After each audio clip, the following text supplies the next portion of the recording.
Hey guys, it's Jules Llewell and I am here with another video that I am so excited about, just like every video, every other week. This week's video is about people who call their exes crazy.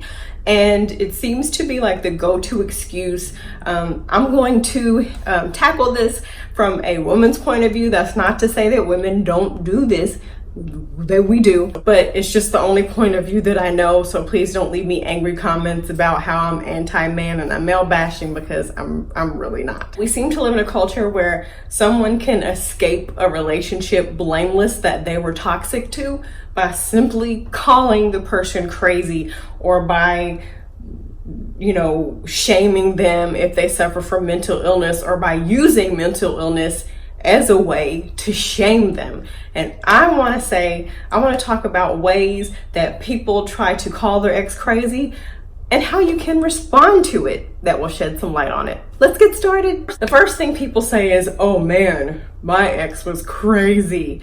The reason they do that is because 9 times out of 10, the person was doing something wrong and that crazy ex called them out on it every single time.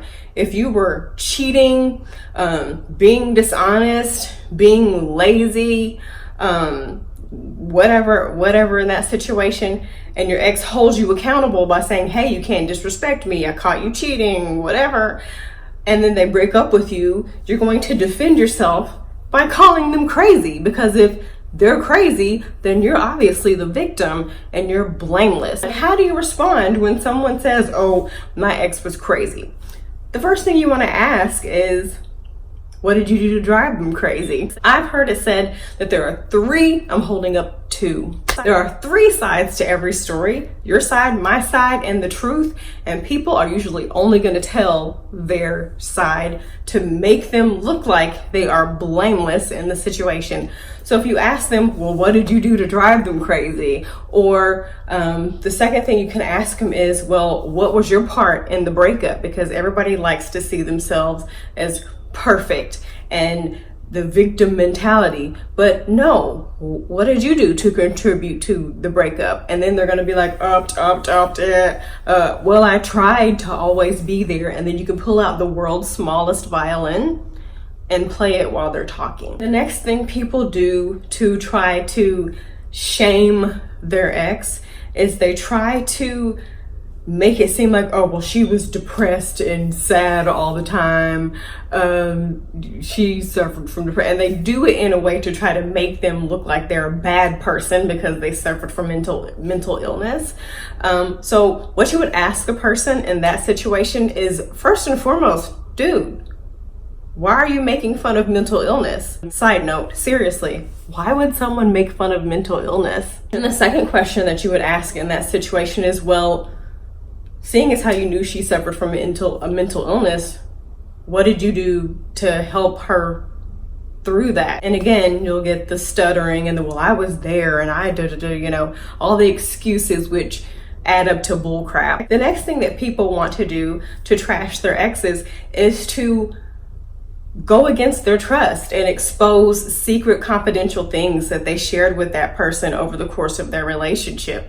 And the first thing you want to ask if somebody does that is, you want to jokingly say, well, man, I know I never need to piss you off because you're going to tell everything about me. You're not somebody I can trust. And then they're going to give you that nervous laugh like, no, I wasn't talking about you. Yes, you are. Because the golden rule is, how you talk about someone else is how you're going to talk about the person you're talking to.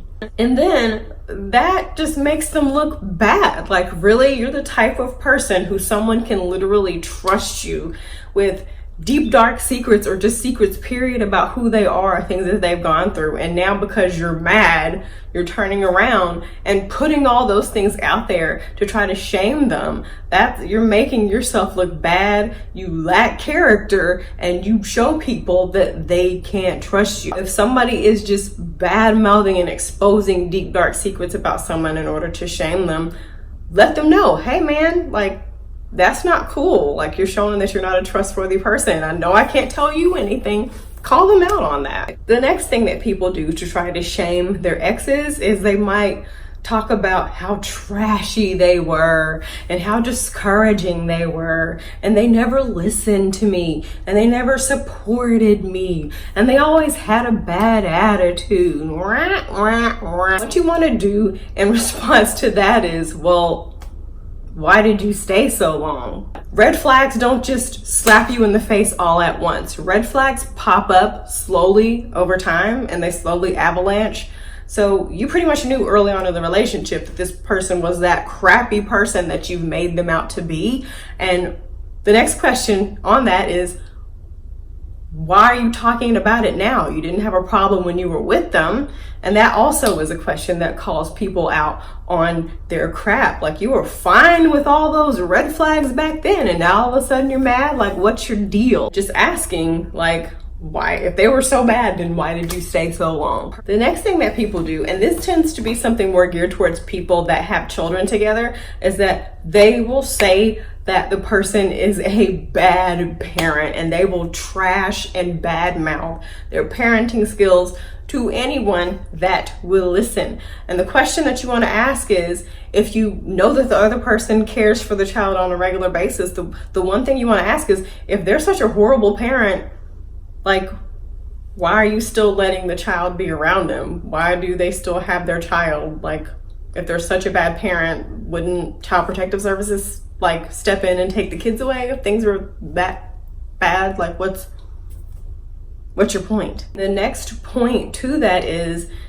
you want to be the mature person and kind of just look at them and say, wow, I hope y'all aren't arguing like this in front of your children, and bring the focus back onto the most important thing in the scenario, which is the children. I don't care what the father is doing. I don't care what the mother is doing.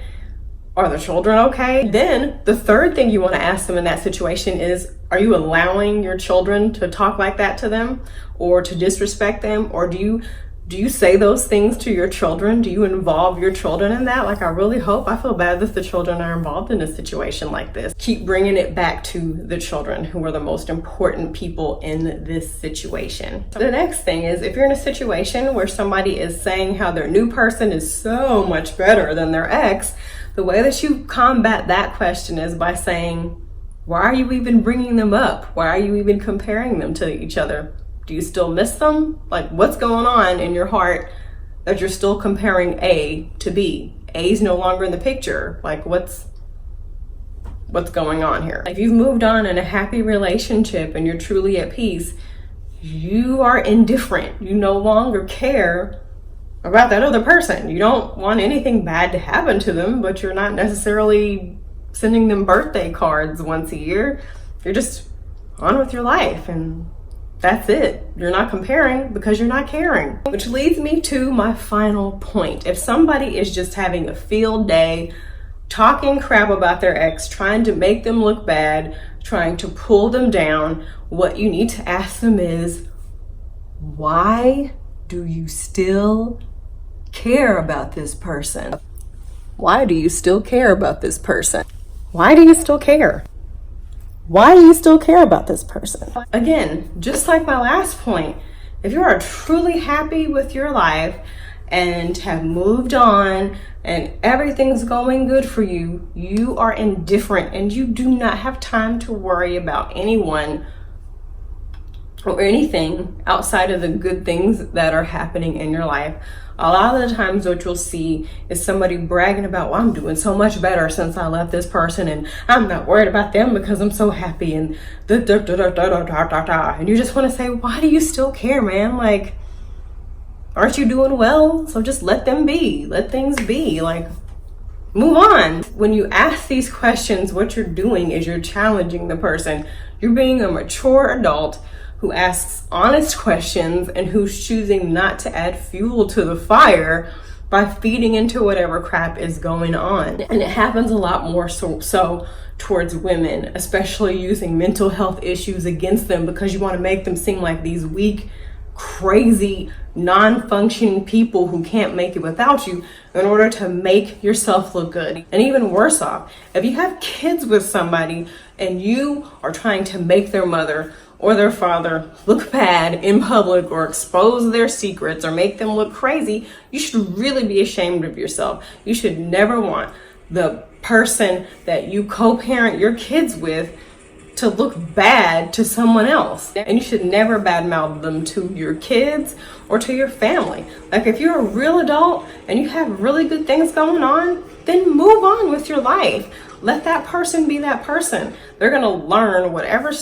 crap they have to learn in life to get where they need to be in life, and they don't need your help. And no one that is really happy with their lives has time to destroy someone else. It does not happen. It does not make sense. I once had an ex text me and tell me that it was his mission in life to destroy me.